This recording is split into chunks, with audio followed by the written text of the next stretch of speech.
lang sa akin. Thank you po. Napakasaya ko po. Sa mga magulang ko, thank you sa pag-aalaga. Sa mga lolo at lola ko dyan, hello po. Cute na po ang apo nyo. Thank you po ha, sa lahat ng pagkain at pasalubong na binigay nyo. Mami, gutom na naman ako. Dede, wow. Uy, ang laki-laki ng mata ko talaga, ano?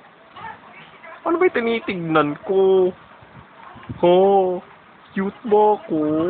Oh.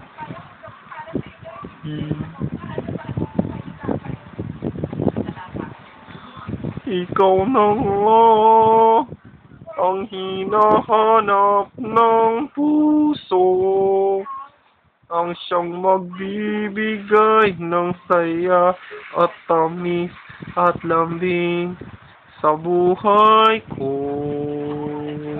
Wow!